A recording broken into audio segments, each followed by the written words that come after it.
Kate Ruchi, Paula McKean.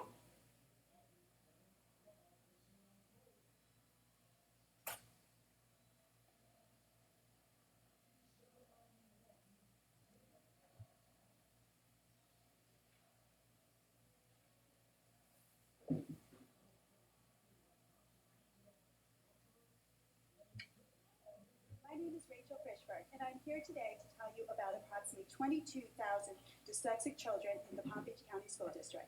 These children, if given the right interventions, can be some of the most creative and successful adults, but right now they are failing to graduate, are being retained in third grade and other grades for their failure to read on grade level, and doubting themselves because they think they are stupid.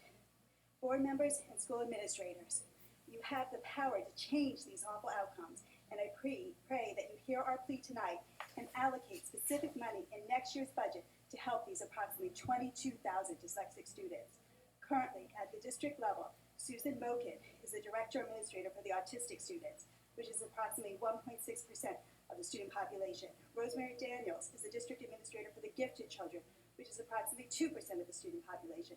But dyslexic students, which is 5 to 20% of the population, does not have a district level administrator. We are begging you to hire a qualified administrator to make sure that dyslexic children receive the services they are entitled to and desperately need to be successful. To put things in perspective, there are only 40 qualified teachers specifically trained to teach all the 22,000 dyslexic children in the entire district, and many of these teachers are not even in teaching positions. It is crucial for dyslexic children to receive multisensory, systematic, research-based, structured language instruction from teachers that are specifically trained to teach dyslexic students, or else these children will continue to struggle. Before my very bright second grade daughter started with a private tutor this past January, she could not read the words bed, has, and run in isolation, even though she has an above average IQ and was in the middle of second grade and had been through 5 months of RTI. After just 5 weeks with a private tutor trained in research-based, multisensory, structured instruction, she finally mastered reading simple 3-letter words in isolation. Thankfully, my daughter has me as a mom who knows the importance of the right instruction. But tonight, we are advocating for the other approximately 22,000 dyslexic children in the district whose parents don't know the proper instruction for their dyslexic child, or that their child's poor reading could be the result of dyslexia, not because they're dumb or because they don't try. Please put money in the budget for the following: a district-wide dyslexic administrator, hiring more teachers trained in research-based methods proven to work for dyslexic students, train all teachers to recognize the signs of dyslexia so dyslexic children can get proper interventions earlier, screen early screeners to create all children to see if they have dyslexia, and assistive technology so students can access curriculum via audiobooks and be able to write with predictive spelling software. Thank you so much for listening to my urgent plea. I hope that you will go back to the boardroom and put money in the budget to help these approximately 22,000 struggling students. With your help, these students can be the next Steve Jobs or Charles Schwab, since dyslexic kids have amazing minds and just learn differently. If these kids do not get this intervention they need, they can have a much different result. 48% of prisoners Okay, are please dyslexic. cut it off. Thank you. Good evening, my name is Paula McKean. I came here tonight to sort of discuss the same thing, but I was speaking with one of your staff members, Kevin McCormick, and I believe I'm in the wrong forum to ask what I was going to ask for, so I am going to take my plea to the administrators first, and if I don't get results there, I'll come back and see you. Thank you very much. Hi, my name is Kay Ruchi. I have 4 children in the Palm Beach County School District. 3 very typically learning children who are doing excellently, and I have 1 child with dyslexia who was retained in 3rd grade, is now in 4th grade, and has the most incredible teachers at Beacon Cove Elementary who love her and have supported her during this most difficult time for our family and for my daughter. I cannot say enough about the teachers that she has had. Kristen Hoffman, Jennifer Frinkle, Diana Embeck, excellent, excellent, excellent educators. What they don't have are the tools in their toolbox to teach my daughter how to learn in the best way. Some interesting facts about dyslexia is that you don't really care or know about it until you are personally affected by it. Given the high prevalence of reading difficulties, it is more likely for your children or grandchildren to have a reading problem than almost any other physical problem for which he is being or she is being checked. Dyslexia is a disability that exists in all countries that have high expectations for literacy. The inability to read, in spite of normal intellectual potential, represents one of the most puzzling educational challenges for literate societies, regardless of culture or language. 15% of the population, 45 million Americans, have dyslexia.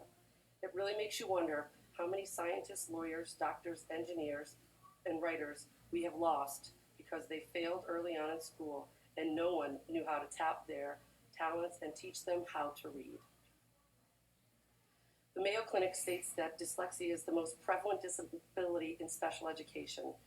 There is a 90% chance that a poor reader in first grade will remain a poor reader forever. 85%, says the NIH, of kids referred to special ed in public schools are referred because of their problems with language, reading, and writing. Common Core standardized tests have required a shift towards rigorous expectations for students in reading and writing, math, science, and civics. This sets up children with dyslexia who cannot read for failure, just as the FSA and the FCAT failed my child. Dyslexic students have been proven through decades of research to thrive and excel once they are properly identified and offered effective individualized instruction. Dyslexic students need a specific type of teaching designed for the unique learning pattern of the dyslexic brain, a style that is yet to be tapped by the Palm Beach County School District. If you go onto the Department of Education website, there are more than 1,000 references and articles that back up what I'm trying to say.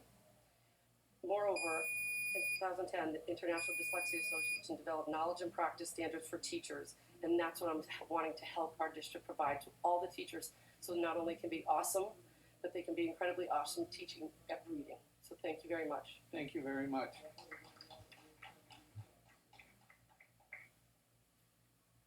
Brocky Schreiberg.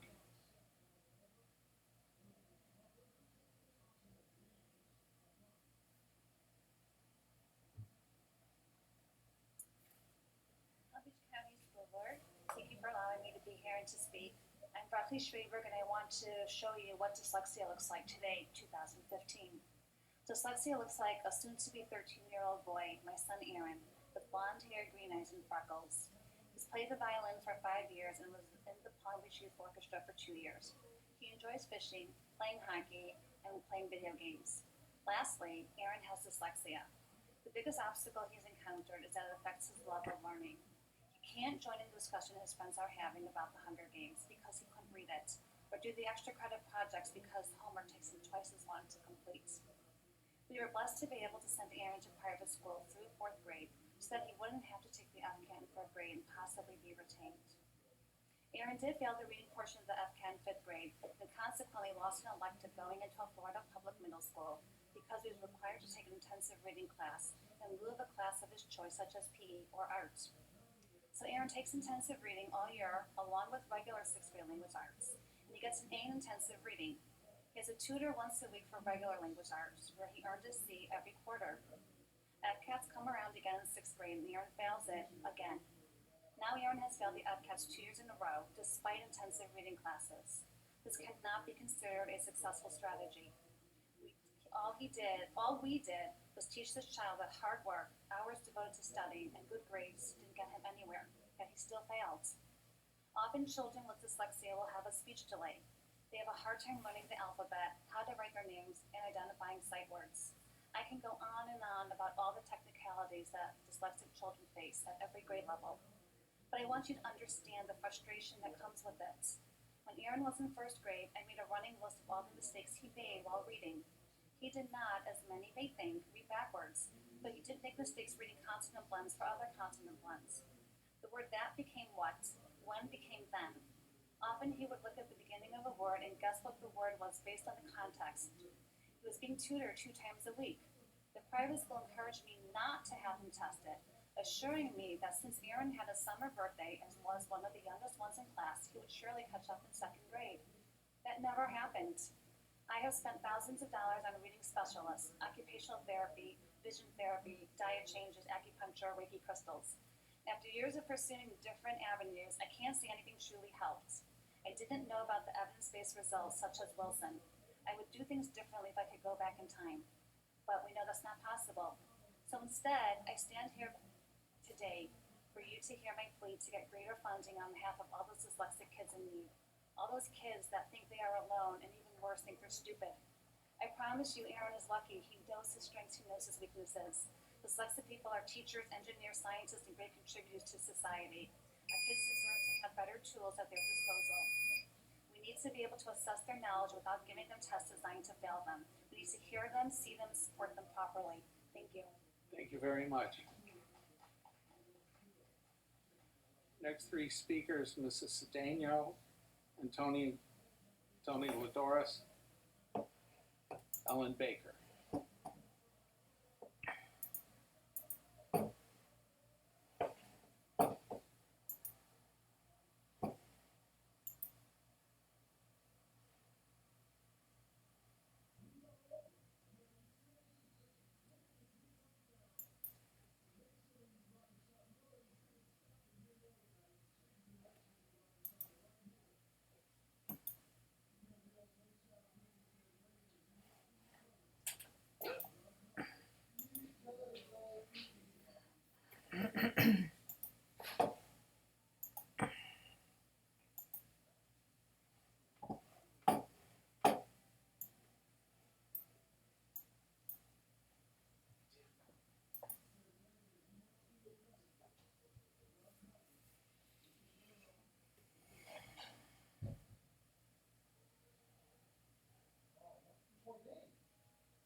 Right, 3-point game.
The item speakers, we have several.